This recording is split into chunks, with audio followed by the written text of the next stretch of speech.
Jesus' name. The church said amen. Amen. Amen. Amen. You can be seated. You can be seated. Yes. It's good to be here this morning. Pastor Kay said something a little earlier. She said something about seeing a lot of new faces here. I want you to understand, if this is your first time here, I'm not the guy, okay? I'm not the pastor. Don't judge. Come back next week is what I'm saying. I won't be here next week. I'm just a guest speaker, so don't. First impressions are tough to get past. So do your best to not base your visit off of me. Pastor Josh and I have been friends for, seems like a long time. It really hadn't been that long, but it seems like a long time. I think it's just because it's so hard to be his friend. But we've been friends for a good while. We did meet. We shared a seat. Were we in first class? We weren't in first class that time, were we? We got upgraded. I know that because neither one of us, we both too cheap to fly anything but economy, and I didn't know Josh at the time, and Josh was sitting there being Big Time Preachers Incorporated, working on his podcast thing while we're sitting there in the airplane, and I was like, because he said earlier, he said I didn't know if I really liked Pat Dick. How can you not like me? That's what I'm thinking. I'm sitting there, I'm like, how can this dude not like me? But anyway, he's sitting there, and so I said, what you working on, man? He said, well, I'm trying to upload my podcast and to the thing there, and I was like, oh God, we got one of these guys, and so, but from that point, a friendship was born, and really and truly, what he didn't allude to is I was really trying to help him out when I passed the Square thing. I just happened to have that in my bag because I run a business and I take Square payments, and so Bobby had been talking to him for what seemed like 3 hours, and the whole time we were on the bus. Anybody ever been captured by somebody and that person would not hush? Come on. I know this is church and we're supposed to be holy and stuff, but let's be real. You've been captured by that person and you're like, dear Lord, will this guy ever hush? And I could sense that was Josh right there. And so I was trying to intervene and say, hey, if I can slip him, and I did it as a joke because I knew what was coming. Bobby had him up against a rope, and I was trying to move in and help Pastor Josh out. But I told the first service this. If I refer to him as Josh, I don't mean it disrespectfully. I know that he is pastor. I know that he's the dad of this house. And but we are friends. And contrary to popular belief, when preachers are together, we don't call each other bishop and pastor and all that stuff. So I'm just Pat, and he's Josh. And so I'll try to maintain my dignity and refer to Miss Kay as First Lady Kay, but we have a good time. I am a huge joker. I'm very sarcastic, but I do take the call where I'm at today. I take it seriously. I'm honored to be here. Been here before one time during a mission service, and we'll be here tonight during the mission service. I am a missionary. I'm a missionary to Kenya and Ecuador. Been doing missions in Kenya since 2013. Ecuador, I can't really remember when I started. I've been there so many times now, and it was just it's a great place. I love it. I pastored a church in Birmingham for about 12 years.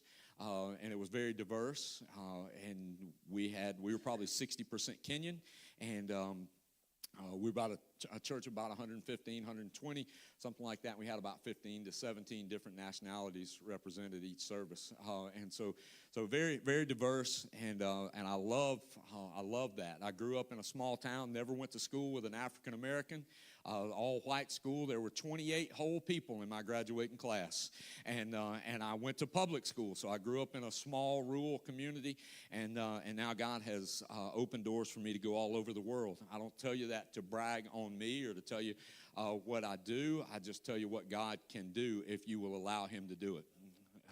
Because I never would have thought that I would be holding this mic preaching. I never wanted to be a preacher. Sure didn't want to be a pastor. We leave that for the smart people like Josh. But God has different plans, and we can make all the plans we want. But he has the plan. And so this morning, I'm honored to be here, honored to be with my friends, Pastor Josh, Miss Kay, Landon, Arabella. I love them. Josh is my buddy. We make runs to the store, get Monsters. I don't let him drink them, but I drink. And but yeah, so we had a good time. But I want you to come back tonight. I want you to hear about the missions. I'm excited to hear more about what this local church is doing, because can I tell you that missions doesn't happen just overseas. Okay, mission. The whole Bible is about missions. Okay, and so I'm excited about the things that are going on. I know Josh and I spent a little time on the phone earlier last week, and he was telling me who would be represented, the people that would be represented, the ministries, organizations that would be represented. And man, I'm excited to hear about that. So I want you to come back. I want you to hear what we do in Ecuador and things. But this morning, I'm just gonna preach I won't say it's regular because it's me, but just a regular message. And we're going to get into that. I'll try to do a little bit better and get you out of here. I didn't do good in the first service. I just didn't. I mean, I just preached a long time. There's nothing else you can say, and I'll try to do. And if you have to leave, I won't be offended. Like I said, I won't be here next week. So come back, and Josh will preach you 10 minutes, and you know, be at Golden Corral or wherever you want to eat. And but this morning, I want to ask you a quick question, because I start out just about every message with a question. I want to ask you a question. Have you ever felt alone? Have you ever felt, I've been in man, I don't know how many people here, it's a wonderful looking crowd, but you can be in the middle of a crowd like this and feel like you're completely alone. Can be with your family members. Anybody ever been at a Thanksgiving gathering, a Christmas gathering, maybe Easter lunch, something like that, a birthday celebration, and you're sitting, and there's, Katina has a large family. There's me and my mother's daughter. That's my sister, but it's a joke there. But there's me and my sister, and that's it. That's it. So we don't have a big family. Katina has a huge family, my wife. I've got 2 sons, and that's it. So she has a huge family. We go to Thanksgiving with hers, and there's Uncle Don, there's Uncle Terry, there's Aunt, and I think she even run into somebody here that she probably is related to. This morning, somebody come up and asked us, I'm looking for, sang up here just a few minutes ago, but said, do we know the Ridgeways? And Katina's related to Ridgeway, so she's worldwide, baby. I mean, she is, but I can go to a Thanksgiving celebration. I have been in a Thanksgiving celebration. I just feel so by myself. Like nobody here, I mean, let's be honest. Let me just say it like I would. Nobody here gives a rip about me. Nobody here, they wouldn't, and I'm not talking about, don't get me wrong, I'm not talking about suicidal or depressed or anything. Just feeling like, man, why am I here? Why? I felt that way before, and let me tell you, it's not a fun feeling. I hate it. I hate it because I sit there. I was talking with somebody just a few days ago, and they were talking, and they said, you know, I was sitting over here, and I was my wife wasn't there, and I was sitting in the chair, and I was by myself, and I just started crying out to God, and I was saying these things, and I just felt like. I don't even remember how old the person said they were, but I'm this old, and what do I have to show for my life? Just by myself, just alone. And man, I can remember feeling that way, thinking about how pastoring House of Grace for 12 years and just sitting there and thinking, man, what do I have? I mean, I'm just so inadequate. I'm so by myself. I ask you that question because really and truly I want you to understand why God brought me here this morning, and it's to remind you of a promise that he makes. And if you brought your Bibles, if you'll meet me in Matthew chapter 28, we'll start with verse 18 and we'll end at 20. And I'm reading from the New Living Translation. And I come here to remind you of the last few words of this passage. And it says, Jesus came and told his disciples, I've been given all authority in heaven and on earth.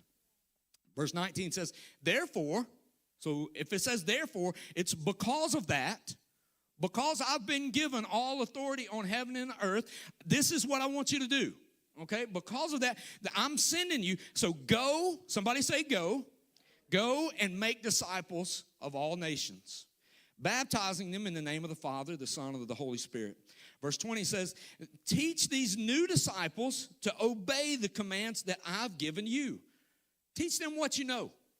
That's what it's saying. Teach them what you know. And be sure of this. Be sure of this, that I am with you always, even to the end of the age. Now, some of you might be thinking, if you grew up in church, if you've been raised in the church, been here all your life, you might be thinking, well, you're preaching the Great Commission. That's what that little passage is called right there. And some of you might be thinking, only missionaries preach that. Missionaries do preach that a lot, but there's one thing that I want you to focus on is the fact that the last few words of this says, I am with you always. Always. Yeah, it does say go, but I just told you just a few minutes ago that missions doesn't just happen overseas. Missions happens here. All he's simply saying is don't be still. He's saying get to work. Get to work. That's what go means. It doesn't mean go to Kenya. If you want to go to Ecuador with me, I'd love to have you. We'll have a great time. We'll install some water filters. We'll do a lot of good stuff. We'll pressure wash some walls. We'll have a great time. We'll minister to kids. I mean, who have nothing. We're doing some stuff for Christmas with them, and these kids, they get an apple or an orange if they get anything for Christmas. Man. And so we'll do that, but we get so caught up in the fact that the Great Commission is all about overseas, and it's not just about that. All he's saying is go and teach people what I teach you. This is a place of love. You guys have said that over and over. I picked up on that early on. And so this is a place of love. So go and take the love that you've received as you come in this place. Go and give it to the person across the street. Go and give it to the person that sits in the cubicle next to you. Go and take the love. Don't just keep it for yourself, but share it. Give that love away. Don't just hold on to it. That's what he's saying right here. Basically, he's saying get to work. And I'm trying to figure out why he would stop there and he would say, but remember, he doesn't say remember, but he says, and be sure of this. Be sure of this. Anybody ever told you, be sure of this? Remember this. Josh told you that I've been to Ecuador, or he told you some things about me. He told you, and if I come and say, hey, he really doesn't know what he's talking about. I've never been to Ecuador. I've never been to Ecuador in my life. I don't know why he would get up there and say something like that about me. I don't know why I don't know. This is my first time to preach. And you say, yeah, I can tell. But I mean, I could say a number of things. But what Josh is saying is true. But I'm sitting here and I'm telling you something completely different. And I go and I put doubt in your mind. So as the pressures of life get tough, Christ wants you to remember this one thing. Remember this thing. Be sure of this. Don't doubt. See, I could tell you a number of things that would contradict what he said. He said he was going to have to fix some things that I said, and we were joking. But he may have to come back and fix something. But I could say a whole bunch of things, and then, but because of this one thing, I want you to remember this one thing: that Christ will never leave you. He'll never forsake you. The enemy's trying to put doubt. The enemy's trying to come against everything that I'm saying right now. I can feel it. I can feel it. Totally different vibe than the first service. Not that it's bad, because you guys are the better service, right? 11 o'clock service is way better than the 9 o'clock service, right? That's it. but totally different. But there's a war going on, and the enemy wants you to doubt. He doesn't want you to hear. And so it's just like I said something about first impressions. The thing that you hear, you wonder, well, I wonder if that's really true. I wonder if that's really true. And then if I came up and I said something to kind of make your doubt grow a little bit, it would be even worse. And then you would begin to believe me, and you wouldn't believe what your pastor says. And if I continued to say, you would continue to believe me and doubt what your pastor says. What am I talking about? I'm talking about the fact that why would he say, be sure of this one thing? Because he knew that it wasn't going to be easy to do the things that he's asking you to do. He knew that to get from point A to point Z would be tough. There would be a lot of battles going on, and he knew that things would arise. All right, don't want to see a show of hands, but how many of you have ever just stopped and thought, is God real?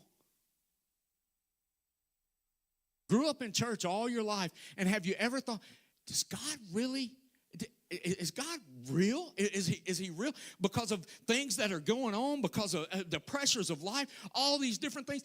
Jesus knew that we would have those times, where we feel all alone, where we wonder those things. He said this, he said, be sure of this one thing. Be certain of this one thing, that I will be with you always. I will never leave you. I'll be with you to the end of the age. So he's telling his disciples this, and he's telling them, get to work, but know that on this road it's going to be tough, and you're going to have some problems, but know that I'm with you always. So I want to stop right there, and I want to let you know that God sent me here to remind you, but to confirm the thing that you're thinking. Yes, God is real. Yes, he is real. Yes, he did send his son to die for you. We took communion just a few seconds ago. Yes, and when he took stripes on his back so that you could be healed. Some of you are wondering, you came in here this morning feeling all alone, does God even care about me? Yes, he does. You are not alone. You are not alone. He sent me all the way from Alabama. It wasn't a long drive, but all the way from Alabama to let you know. Somebody's been praying for a sign. God, just do this. Just let me know that you love me. I'm the sign.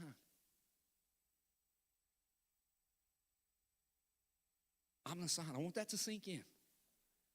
It's nothing about me. But you've been questioning.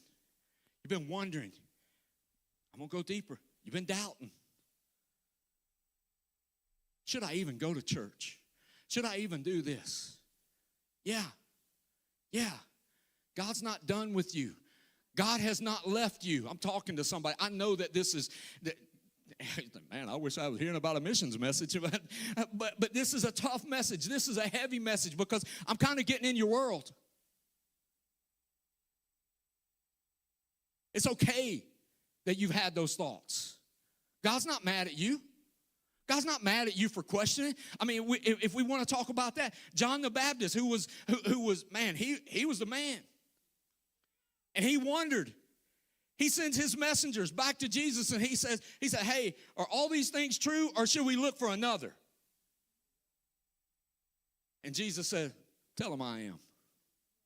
Tell him the lame walk, the blind see. I mean, the deaf hear. Tell him I am. So this morning, God sent me here to let you know, hey, all the things that you thought, they're not just thoughts. They're not just thoughts. Jesus is real, and he hasn't left you. So there's no need to feel alone. There's no need to feel like you're by yourself. There's no need to feel that way. If we look at Mark chapter 4, Jesus is doing a lot of teaching. He's teaching in parables, and he's teaching in illustrations and things, and I really like those kind of messages. If I That's what I like to hear. That's what speaks to me. Now, Josh, he's so much smarter, and he likes these deep messages and all these things. I'm just an old country boy from Alabama. I gave you a lot of room right there to make a joke right there, okay? I mean, I had a guy pulling out of the parking lot a while ago telling me, you know why Jesus didn't do this for Alabama? I was like, oh, no. Not this. But anyway, I'm just an old country boy from Alabama, and I would love to hear parables and illustrations, and that's what he's teaching. And even though it's simple, the disciples don't get it. They say, we listen to you, and we say, hey, like, but we don't understand. What are you talking about? It's like, are you talking code, Jesus? Are you talking this? And so he starts talking about these different things. So in the book of Mark, he's talking about a lot of different things. He's teaching. He's doing a lot of teaching. And if you've ever preached, if you've ever done ministry, you understand that when you are speaking under the anointing, it's draining. It makes you tired, physically tired. I used to wonder why my pastor, who preached every Sunday, man, why is he so tired? Because he would get down after the message, and he would go and he would just sit there just for a second. And I thought it was just because he was a little overweight. I mean, man, he's struggling. He's struggling. He needs to go on a diet or something. I mean, but he would go and he would just sit there. And now, after pastoring and after preaching week after week, I understand that it is physically draining. We love a Sunday afternoon nap, right? Not together. You have your nap, I'll have mine. but we love a good afternoon nap because we want to recharge. And so here is Jesus. He's been doing all this teaching in Mark chapter 4, all these parables, all these different things. And he says, hey guys, take me to the other side. Take me to the other side of the lake. He's there, and he's in this place, and he's in this lake, and there's so many people. There's so many people because great things were happening. Have you ever been in the place and everybody, let me talk to the moms for a second. So have you ever just, there's a thing that I saw on Facebook says, stop and do a squat. It's talking to your mom, talking to the moms, every time that your child says mom. I don't know if you've seen that, but stop every time that your child says, "Hey mom, hey mom, hey mom," stop and do a squat, and that's a good exercise for the moms. Now I'm not a proponent of not saying that, but I thought that's the way Jesus felt. There's all these people, and they're wanting, "Hey Jesus, can you take care of this need? Hey Jesus, can you do this? Hey Jesus, my daughter's sick. Hey Jesus, this and that. Hey Jesus, all over the place." And so he's tired.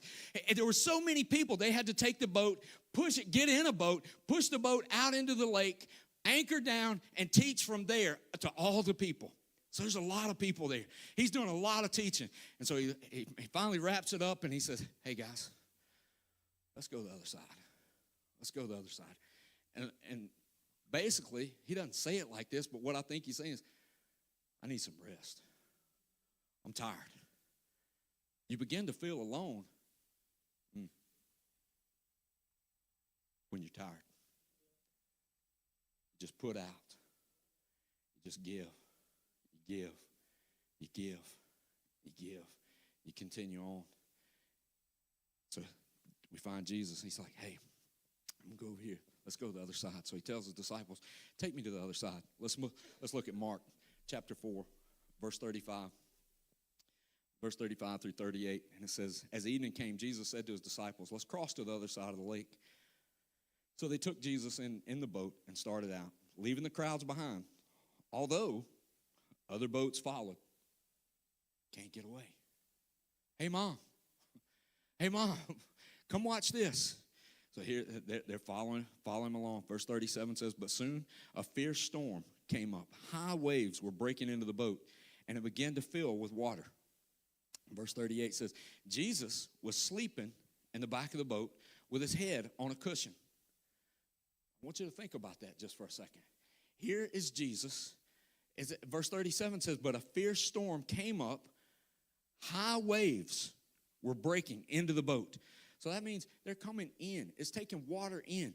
The boat is taking water in. And Jesus is in the back of the boat. He's over here. I don't know, but to me, I don't know what kind of boat it was, don't really know where he was at, but I can only imagine that if water's coming in, unless he was down in the bottom, but it says he was in the back, and so there's probably some water splashing on his face. I mean, because water's coming in. So why am I telling you this? Because he's asleep. He's asleep. And the disciples are doing all the work. Drawing a picture here. Anybody ever felt like you were doing all the work? Like you were doing all the work. You were doing this and you were doing that. You were doing all the work. And so he's asleep. Not only was asleep, he took a cushion, puts it under his head. He was going to be there for a minute. It wasn't just a little cat nap. He was going to be there. And so he's asleep. Verse 38, Jesus was sleeping in the back of the boat with his head on a cushion. The disciples woke him up shouting, "Teacher, don't you care? Don't you care that we're about to drown?" I want to stop right there and I want to ask you, have you ever asked Jesus that? Have you ever asked God that? Hey, God, don't you care? Don't you see what I'm going through? Don't you understand? God, where are you at? Don't you care? God, I've done all these things. I've done all these different things. I go to church. I pay my tithes. I read my Bible. I do this. I'm on the pastor's council. All these things. And yet my life is, I feel all alone. I've got all these things going on. I've got all these different things going on. I got all these circumstances here. And we find ourselves looking at our circumstances. And because we're looking at our circumstances so much, we end up asking Jesus, don't you even care that we're drowning? Don't you even care? We recap just a second. Jesus is teaching. The disciples don't understand what he's teaching about, but yet they're hanging with him. They're right there with him. And Jesus gets tired, and so he tells them, hey, let's go to the other side. And as the disciples take him to the other side, what are they doing? As they are obedient. Some of you find yourself in a storm this morning because you are obedient to God.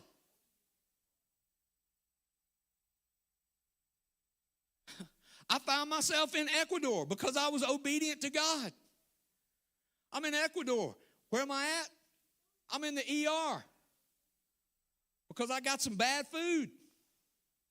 I'm like, God, what's going on? I came over here to do what you asked me to do. You couldn't protect me from the bad food?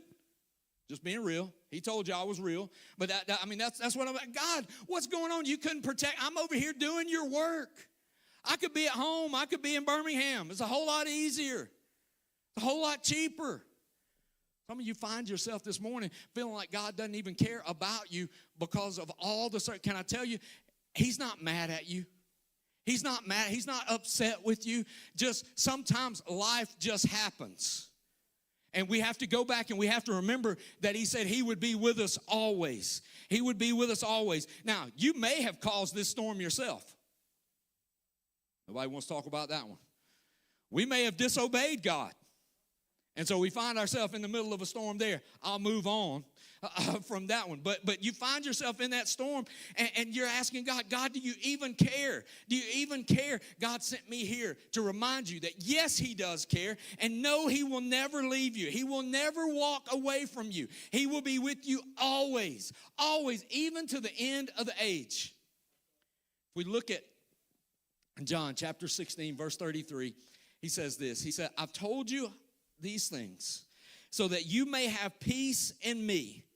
Here on earth, you'll have many trials and many sorrows, but take heart because I have overcome the world. So he says you'll have what kind of trials? You'll have many trials. You'll have many sorrows, but take heart because I have overcome the world. And if he lives inside of you, that means you have overcome the world. There is nothing that you will face that you cannot overcome because of the power that lives inside of you. So yes, you do matter. No, you're not alone. He hasn't forgotten about you. He is still there.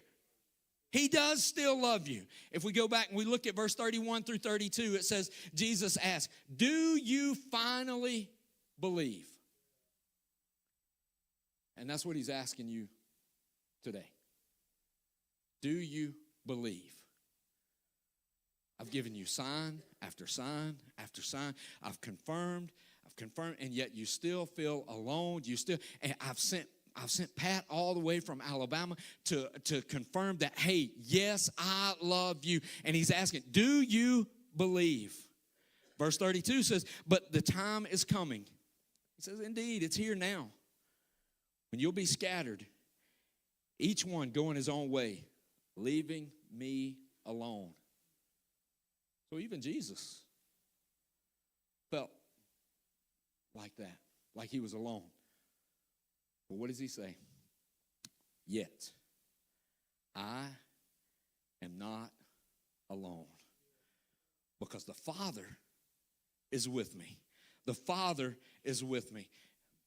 So yeah, there's going to be a time full at different times. We'll face all these trials. We'll face all these sorrows. We'll face all these different things. But one thing that we have to be sure of, that we are not alone, that he is there with us. We may go through this, and it may even look like we are alone. Physically, you may be alone. Jesus is saying, hey, there's coming a time. Indeed, it's right now where people will scatter and go their own way. Everybody may walk out on you because you choose God. The friends that you thought you had, they may walk out on you because you become a Jesus freak or a fanatic or whatever. But let me tell you, you are still not alone. Even though it looks like you're alone, even though physically you may feel like you're alone, you are not alone. Yet the Father is with me. The Father is with me. So my question to you is, do you believe? Do you finally believe? God sent me here this morning to let you know, or to ask you, do you believe? To let you know that you are not alone. Not alone. You're never alone. I want to close with one last story.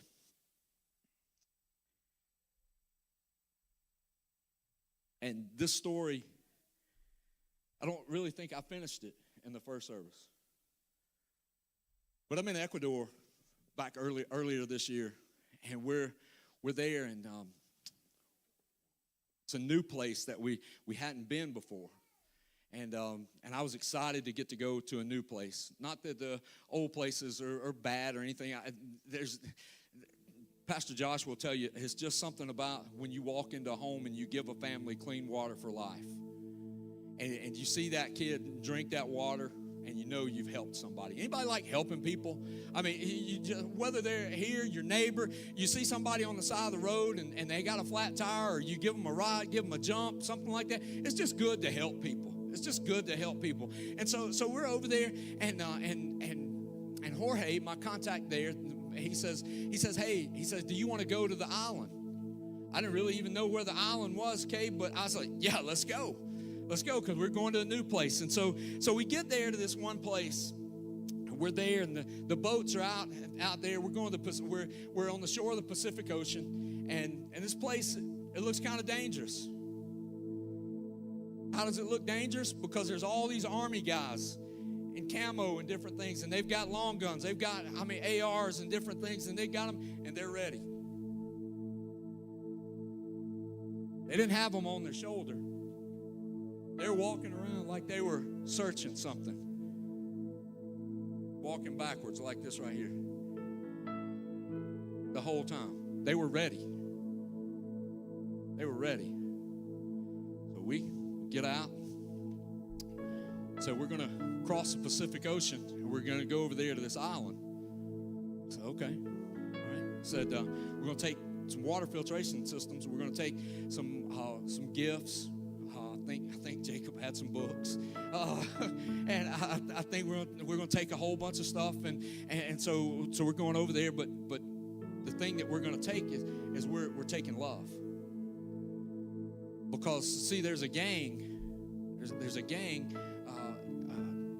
that want this part of the port. They want this port because another gang already has it. And so this one gang wants to take it from them. So there's a war going on. That's why the guys were there with all the guns, is because they don't. And so there's a war going on. If they get this, they have the entryway and the exit way for all the drugs and different things to come into the country. That's what this is about.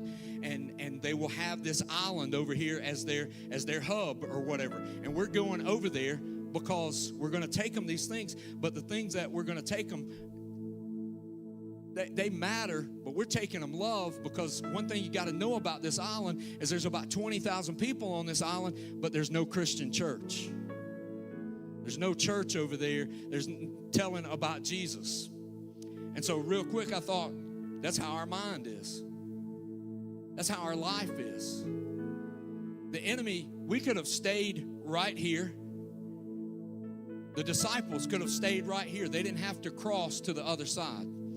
Jesus knew that there was a storm coming because he knows everything. But he was full of such peace to where the storm didn't bother him. Why? Because I've overcome the world. I've overcome the world. And that spirit lives inside of you. So know that there are storms that will come, but they cannot overtake you. Let that sink in. There will be storms that come, but they cannot overtake you. They cannot take you. So we're there, and if we can stay right here on this side of the Pacific Ocean, and but there's 20,000 people over there that need to hear about God. But it's dangerous. And these gangs don't want us to go. But God says go. God's telling you to get to work. But God, I can't get to work. I just don't have anything left. I don't have anything left. I don't have anything inside of me. And he's saying, go do what I'm asking you to do. But God, it's dangerous. God, I don't have the money to do this. I don't have whatever. God, I can't. Whatever excuse it is that you're saying, you're voicing, it's an excuse. It's an excuse. God's saying, go to the other side. We go to the other side. We cross the Pacific. We get over there. We take them there, and we're in the middle of starting a Christian church there in this part of the country where people will know and come to know Jesus and experience the love and all these things. I don't even want you to clap for that. I just want you to clap for the fact that Jesus has not forgotten those people.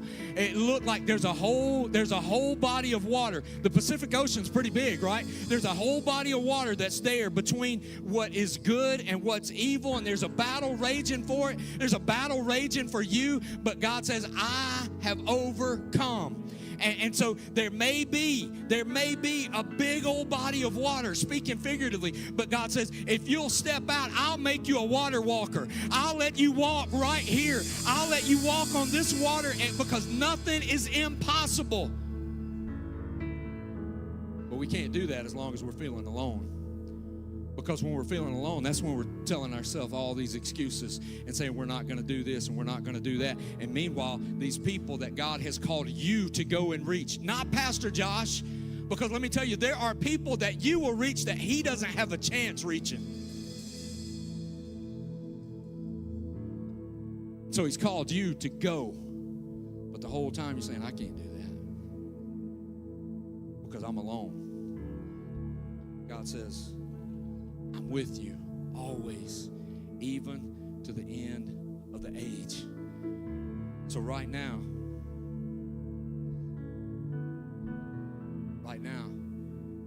it's time to take him to the other side. It's time to do what God has asked you to do. It's time to get up and go to work. It's time to go. Stop making excuses. I don't know what. Totally different message really than what I preached in the first service, because I'm talking to some people this morning. I'm talking to you. You've been given excuses after excuse after excuse. There's ministry inside of you. And again, I'm not talking about going to Ecuador or going to Kenya. I'm talking about doing ministry right here. I'm talking about Thanksgiving is coming.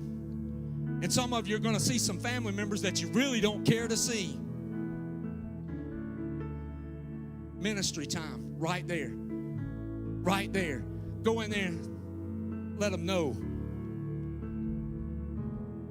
how much you love them, how much you care for them. Don't go in there and tell them what they're doing is wrong, all these different things. Don't go in there with the family Bible and lay it on their head. Just wrap them up in the love.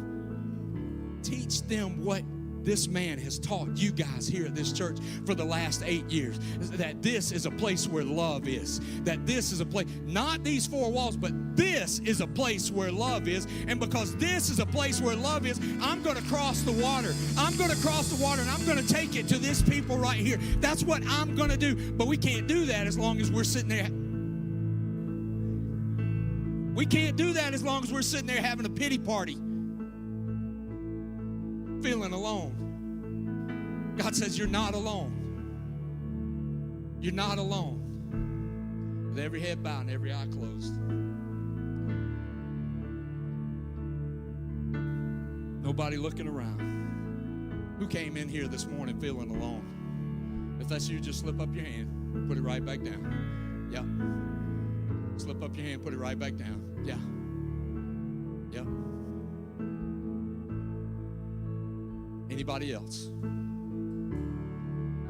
Now, I didn't do this in the first service. Second part of this altar call. Who in here, God's been calling you to do something? He's been asking you to do something. You've been giving him excuse after excuse. And it's time to get moving. Slip up your hand. Put it right back down. Yep. Yep. Yep. Yep. Anybody else? All right, here's how we're going to close this service out. If you raised your hand at either point of those questions, I want you to stand to your feet, and I want you to walk to the other side. The other side would be me. All right? Meet me here. Meet me here.